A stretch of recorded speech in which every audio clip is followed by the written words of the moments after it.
केएनटी study. आज हम लोग समझेंगे कि यूक्रेन रसिया के बीच में समय के साथ कन्फ्लिक्शन क्यों बढ़ता चला जा रहा है। एक्चुअली रसिया के लिए यूक्रेन क्यों बहुत इंपॉर्टेंस रखता है। बहुत सारे डेटा और ज्योग्राफिकल मैप से हम लोग इस चीज़ को आज समझने का और एनालाइज करने का प्रयास करेंगे। नमस्कार दोस्तों, मैं एनके मिश्रा स्वागत करता हूं केएनटी स्टडी में। थोड़ा अगर आप लोग ग्लोबल मैप देखें तो ये है आपका यूक्रेन वाला रीजन। ज्योग्राफिकल मैप में आप देखें तो ये यूक्रेन वाला रीजन है, इसके जस्ट नॉर्थ साइड में रसिया रीजन है, वेस्ट रीजन में आपका यूरोप है, और इधर यहाँ यहाँ पे आपका अटलांटिक सी है और यहाँ पे अमेरिका है, और जस्ट इसके नीचे है, जस्ट क्या ईस्ट और साउथ के रीजन में है हमारा प्यारा भारत। अगर मैं इसको जूम करूँ तो आप इस चीज़ को देख सकते हैं कि जैसे ये वाला रीजन इसके जस्ट नीचे है ब्लैक सी। और ब्लैक सी अब आप देखें कि अगर नाटो एक एंगल से अगर आप ये देखें कि अगर नाटो का मेंबर यूक्रेन हो जाता है तो नाटो का जो बॉर्डर लाइन है वो यहाँ तक टच कर देगा। तो हो सकता है रसिया को ये थ्रेट है, ये सिक्योरिटी थ्रेट बना हुआ है कि हो सकता है कि अगर अगर नाटो अगर नाटो का बॉर्डर यहाँ तक हो जाए और आगे हो आगे आगे कल आगे का कुछ हो, अगर रसिया और नाटो के बीच का कन्फ्लिक्शन, तो जो नाटो होगा इस चीज़ को कवर कर लेगा, जिससे कि सेंट्रल इंडिया और सेंट्रल एशिया से या अफ्रीका से जो जो रसिया का ट्रेड है वो कम हो सकता है। तो इस तरीके से जो रसिया है, जो रसिया रसिया रसिया के लिए यूक्रेन बहुत इंपॉर्टेंस रखता है। अगर आप इस ग्लोबल मैप में देखें तो रसिया जो है, रसिया पूरे वर्ल्ड में सबसे ज़्यादा एरिया रखने वाला कंट्री है। और रसिया में जो सिविलियंस हैं वो वेस्ट रीजन में रहते हैं। यहाँ पे ये वाला जो रीजन आप देख रहे हैं ये वेस्ट वाला रीजन है जहाँ पे अधिक से अधिक रसियंस रहते हैं। और और ये जो रीजन आपका ईस्ट वाला रीजन है, इसमें बहुत सारे जो नेचुरल रिसोर्सेज और जो ऑयल रिसोर्सेज यहाँ पे पाए जाते हैं। रसिया में एक्चुअली अधिक से अधिक जो लोग रहने वाले हैं वो इस साइड वाले लोग हैं। अब आप देखें, अगर इसको मैं थोड़ा जूम करूं तो यहाँ वाली चीज़, अब ये वाला रीजन आप देखें, अब यहाँ पे हाई फर्टिलिटी इसकी बहुत ज़्यादा है। तो यहाँ पे अधिक से अधिक जो है वीट का और एग्रो बेस्ड इकोनॉमी इस्टेब्लिश है। इसके वजह से भी ये वाला रीजन जो है रसिया के लिए बहुत इम्पोर्टेंस है। तो अब यहाँ पे आप देखें, ये है आपका ये है आपका यूक्रेन। अब आप थोड़ा यूक्रेन के बारे में अगर समझें तो यूक्रेन यूक्रेन जो है यूक्रेन जो है पहले 1991 में यूएसएसआर का पार्ट हुआ करता था। लेकिन 1991 में यूएसएसआर के डिसॉल्व होने के बाद जो सबसे पेनफुल सेपरेट हुआ था वो आपका यूक्रेन हुआ था। तो रसिया के लिए और सारी कंट्रीज तो अलग हो गई, तो उसके लिए बहुत उतना पेनफुल नहीं था जितना पेनफुल उसके लिए सेपरेट हो जाना यूक्रेन था। और इमोशनली कनेक्टिविटी है रसिया का यूक्रेन के लोगों के साथ। जनरली आप ये वाला मैप देखें, इस वाले रीजन में ये वाला जो रीजन है डोनास्क और लोहेंसक जो रीजन है, ये वाला रीजन आप देखें। सॉरी, अब यहाँ पे मैं आ रहा हूँ, ये वाला चीज़। अब आप अब आप अगर इस वाले मैप में देखें तो सॉरी, ये वाला मैप, यहाँ ये वाला जो लोहेंसक डोनेट्स्क है ये प्रो रसियन है। मीन्स कि यहाँ के लोग जो हैं वो रशिया को सपोर्ट करते हैं, और इधर यहाँ के जो सिविलियंस हैं वो यूएस में आना पसंद करते हैं। अभी के लिए जो जो सिचुएशन है इतना क्रिटिकल हो चुका है कि लोग काफ़ी लोग का लिविंग लिविंग स्टैंडर्ड काफ़ी बिल्कुल बिखर पड़ा है, और लोग काफ़ी परेशान हो चुके हैं। अब यूक्रेन को देखें तो यूक्रेन एक डेवलपिंग कंट्री में आता है, और यूक्रेन में जो है, यूक्रेन को हम लोग वेट बास्केट के रूप में भी जानते हैं। यहाँ पे जो वीट की खेती अच्छी होती है। और यूक्रेन में जो है यूक्रेन की जो इकोनॉमी है वो लगभग में वहाँ पे बिजनेस भी हैं, और इकोनॉमी में वहाँ पे एग्रीकल्चर सेक्टर भी ठीक ठाक डेवलप है। तो इस तरीके से आप देखें, यूक्रेन के जस्ट नीचे यहाँ पे ब्लैक सी है, जो ट्रेडिंग वगैरह होती है वो टर्की या फिर सेंट्रल एशिया से वो यूक्रेन से ही वो आपकी ब्लैक सी से होती है। और यहाँ पे आप देखिए मेडिटेरेनियन सी है। और ये जो आपका स्टेट है, इस स्टेट को आप लोग कमेंट बॉक्स में जरूर बताइएगा कौन सा स्टेट है ये स्टेट। ये स्टेट जो है ये यूक्रेन और रसिया को जो अफ्रीका है या फिर गल्फ कंट्रीज है उनकी कनेक्टिविटी मेंटेन करके रखता है। तो यूक्रेन जो है, यूक्रेन रसिया के लिए एक स्ट्रेटजिक तरीके से या फिर इकोनॉमिकल तरीके से या फिर आप पॉलिटिकल लेवल पे जो है बहुत इंपॉर्टेंस रखता है। इस वजह से यूक्रेन जो है यूक्रेन जो है रसिया जो है यूक्रेन को सेलिब्रेट होना पसंद नहीं करेगा। इस तरीके से आप लोग देख सकते हैं कि किस तरीके से जो यूक्रेन जो है रसिया के लिए बहुत इंपॉर्टेंस रखता है। आप देखें तो अगर नाटो का बॉर्डर अगर यूक्रेन नाटो का मेंबर हो जाता है तो बॉर्डर लाइन बिल्कुल बिल्कुल रसिया बिल्कुल एकदम रसिया से टच हो जाती है। और रसिया इसके लिए और ये चीज़ रसिया की सिक्योरिटी के लिए एक थ्रेट होगा। थोड़ा हम लोग रसिया की ज्योग्राफिकल लोकेशन के बारे में समझें तो स्टार्टिंग में रसिया पहले 15 मेंबर्स का एक यूनियन हुआ करता था, एक फेडरेशन हुआ करता था। लेकिन 1991 में कुछ इस तरह की सिचुएशन आई कि रसिया डिसॉल्व हो गया। और डिसॉल्व होने के बाद जो है बहुत सारी जो उसके छोटे छोटे टुकड़े हो गए। जैसे कि अगर आप लोग इस मैप में देखें तो इस मैप में देखें तो किस किस तरीके से जो है आपका Norway, Finland, Estonia, Latvia, Lithuania, Poland, Belarus, Ukraine, Georgia और इस तरीके से बहुत सारी कंट्रीज जो है इससे अलग हो गई। तो इन सारी कंट्रीज से इनका बॉर्डर लगा हुआ है। अगर आप इस मैप में देखें तो यूक्रेन में जो है रसिया की जो ट्रूप्स है वो बेलारूस के थ्रू ही यूक्रेन में आ रही है। तो बेलारूस यूक्रेन के साथ जो रिलेशन है वो काफ़ी स्ट्रेंथन रिलेशन है। तो इस तरीके से आप देखें। अब यहाँ पे आप देखें सेंट पीटर्सबर्ग एक जो है बहुत ही सबसे बड़ा एक पोर्ट है रसिया का, जिससे कि ट्रेडिंग वगैरह काफ़ी लार्ज लेवल पे वेस्ट यूरोप के साथ हुआ होती है हमेशा। और ये मॉस्को रसिया का कैपिटल है। और यहाँ पे आप देखें ये वाला जो रीजन है ब्लैक सी। और अब यहाँ पे आप जैसे ही आप नीचे आएंगे तो ये एशिया वाला रीजन हो जाता है। पहले पहले जो रशिया था वो रशिया काफ़ी बड़ा हुआ करता था। कंट्री बाईपोल में टूटी 1991 का जो एक डिसोल्यूशन हुआ था रसिया को, इसको इसको जो है रसियन प्रेसिडेंट सब एक अम, किस जो है बहुत बड़ा जो पॉलिटिकल कैटास्ट्रॉफी मानते हैं। तो इसके वजह से भी वो ग्लोबल लेवल पे अपने पॉलिटिक्स लेवल को मेंटेन करने के लिए भी ये रसिया रसिया जो है यूक्रेन पे अपना ग्रैप्स बना के रखना चाहता है। वो ये जो है बताना चाहता है यूक्रेन और पूरे ग्लोबल लेवल पे कि जो रसिया है अभी भी उसी तरीके से जैसे वो पहले था। तो इस तरीके से जो मॉस्को का जो इन्फ्लुएंस है वो ग्लोबल पॉलिटिक्स में जो है पुतिन उठा करके रखना चाहते हैं। तो ये सब सारी चीज़ें हैं। थोड़ा सा डिटेल आप अगर देखें तो यहाँ पे लिखा हुआ है कि जैसे जो रसिया का जैसे जैसे पुतिन है 2001 से 2001 से अभी तक वो प्रेसिडेंट बने हैं। तो कहने का मतलब कि वहाँ पे कहने को तो ये जो है एक डेमोक्रेटिक सिस्टम है। लेकिन अब आप समझें कि लगभग में 20 साल से जो व्यक्ति एक ही व्यक्ति जो है कभी प्रेसिडेंट कभी प्राइम मिनिस्टर बन रखा हो तो वो कंट्री किस तरीके से वो डेमोक्रेटिक है। तो अब यहाँ पे देखिए ड्यूमा है। ड्यूमा को ऐसा होता है कि रशिया के प्रेसिडेंट के पास पावर होती है कि वो ड्यूमा को डिसॉल्व कर सकते हैं। तो इस तरीके से चीज़ें चल रही हैं। अब देखिए ये यूनाइटेड रसिया है, ये छोटे छोटे जो बहुत सारे पार्टी थी उनको मिला करके यूनाइटेड रसिया बना। और जब से ये बना 2001 से जब से ये बना तब से ये सत्ता में है रसिया के।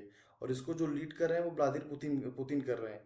अब देखिए लार्जेस्ट पार्टी इन रसिया सोएस 2017 इट होल्ड 342 76.22% ऑफ द 450 जितनी भी सीट्स होती हैं ड्यूमा में, स्टेट ऑफ ड्यूमा में, वो सारे जो है उसके जो 76.22% लोग जो है यूनाइटेड रसिया से जुड़े हुए हैं जो कि एक पॉलिटिकल पार्टी है।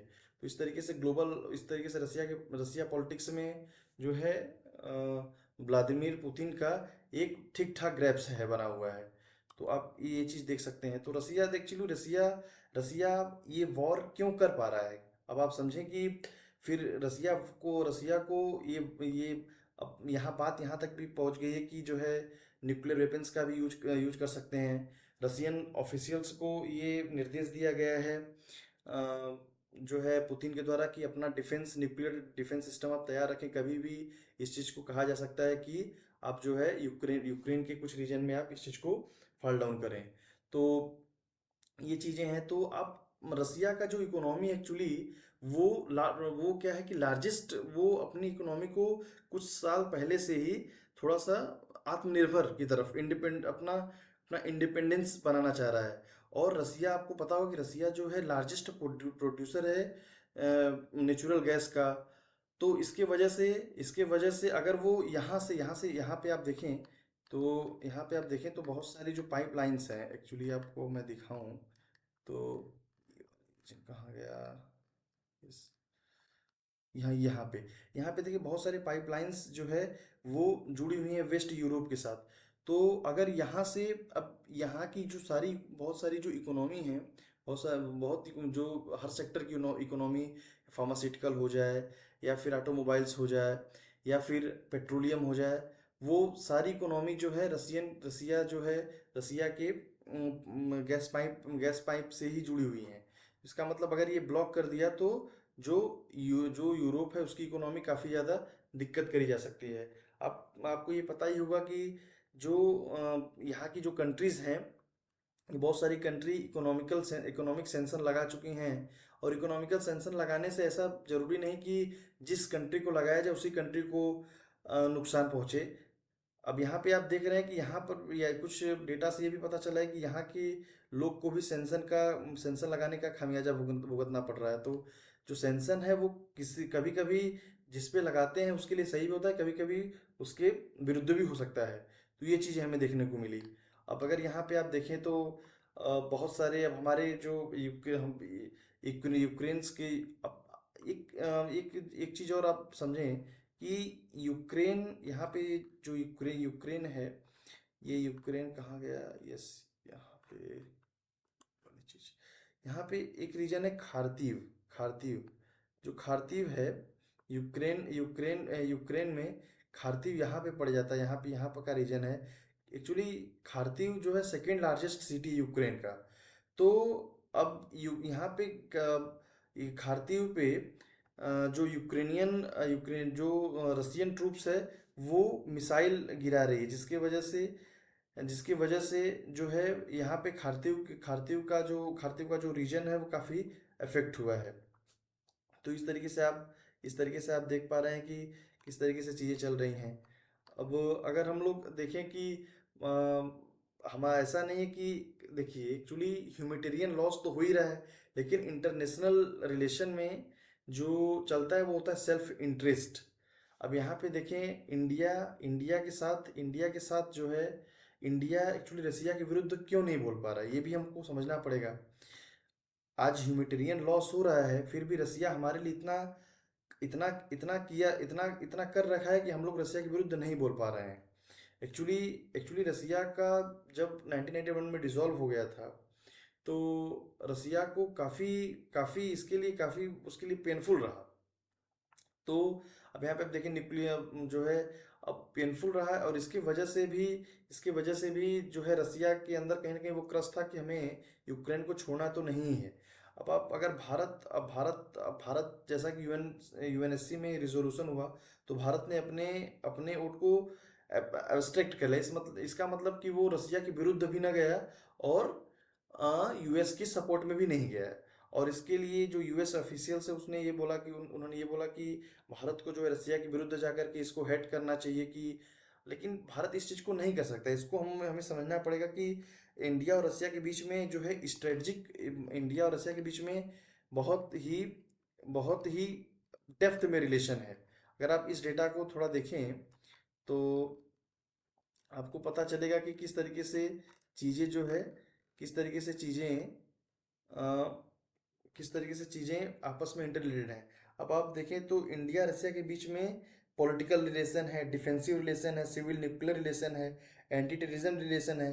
अब आप समझें कि 2025 तक जो है इंडिया रसिया के साथ 30 बिलियन यूएस डॉलर की ट्रेडिंग करने वाला है।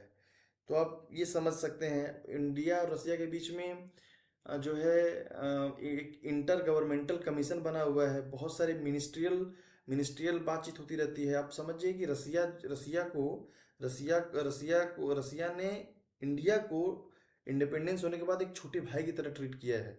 जो जो भी इंडिया को नीड हुई, चाहे चाहे वो डिफेंस में हो या सर्विस में हो या ट्रेड में हो, वो सारा जो है हेल्प कर रखा है रसिया ने। इस चीज की वजह से जो है भारत रसिया के विरुद्ध नहीं जा सकता, और ये सही भी है। अब आप कुछ दिन पहले देखें तो यूक्रेन काफी सपोर्ट कर रहा था पाकिस्तान, जब वो कश्मीर के बारे में, जो कश्मीर इशू था उसमें जो यूक्रेन था वो काफी सपोर्ट में था। तो इस वजह से अब देखिए, ओवरऑल अगर हम लोग देखें तो ह्यूमैनिटेरियन लॉस हो रहा है, इसमें कोई दो राय नहीं, लेकिन इंटरनेशनल रिलेशन में जो है हर व्यक्ति, हर एक कंट्री अपनी सेल्फ इंटरेस्ट को लेकर के चलती है। तो इंडिया भी अपनी एक अच्छी डिप्लोमेसी दिखाया है। जो भारत के रिप्रेजेंटेटिव यूएन रेजोल्यूशन में वोट अब्सटेन किया, वो अच्छे डिप्लोमेसी की तरफ एक इशारा है। अब आप इस आर्टिकल में देखें कि भारत में लगभग में अभी 2 दिन पहले ही 258 लगभग में, अभी तक आप समझें कि 1000+ लोग को एवेक्यूट किया जा चुका है, लाया जा चुका है। ऑपरेशन गंगा जो है भारत की तरफ से और भारत की फॉरेन मिनिस्ट्री के द्वारा चलाई गई एक अभियान है, जिसमें जो भी यूक्रेन के फंसे हुए लोग हैं, जो भी यूक्रेनियन भारत स्टूडेंट है, उनसे बोला जा रहा है कि आप यूक्रेन के बॉर्डर पे चले आएं। जैसे यहाँ पे आप देखें तो यूक्रेन के नज़दीक जो है बहुत सारे रोमानिया, बेलारूस, पोलैंड, इनके बॉर्डर पे भारत के जो जो टॉप मिनिस्टर हैं वो पहुंचे हुए हैं। और यहाँ यहाँ से यहाँ यहाँ पे क्यू के लोग, यहाँ पे एक्चुअली जो खारतीय है, खारतीय में एक मेडिकल इंस्टीट्यूट है, वहाँ पे ऐसा चीज़ है कि जो भी स्टूडेंट मेडिकल की पढ़ाई के लिए जाते हैं, वहाँ पे अधिक से अधिक स्टूडेंट मेडिकल की पढ़ाई कर कर रहे थे। और वहाँ पे जॉब के लिए भी लोग सिटीजन हैं। तो वो उनसे बोला जा रहा है कि वो यहाँ इन बॉर्डर पे चले आए, जिससे कि उनको एवेक्यूट किया जा सके, उनको जो है ऑपरेशन गंगा के थ्रू जो है उनको एवेक्यूएशन उनका किया जा सके। तो ये चीज़ें हमें देखने को मिल रही हैं। तो अब यहाँ पे देखें तो किस तरीके से जो यूक्रेनियन है वो रसियन मिलिट्री ट्रूप्स के सामने आ रही हैं, उनको जाने नहीं दे रही हैं। तो आप समझें कि चीज़ें बहुत आने वाले समय में, अगर यूक्रेनियन प्रेसिडेंट जेलेंस्की कुछ कॉन्क्रीट डिसीजन नहीं लेते हैं, तो उसका उसका उसका खामी उसका उसका खामियाजा यूक्रेनियन को भुगतना पड़ सकता है। तो इस तरीके से चीज़ें समय के साथ काफ़ी बिगड़ रही हैं। यहाँ पे आप देखें तो जो है चाइना का स्टैंड है।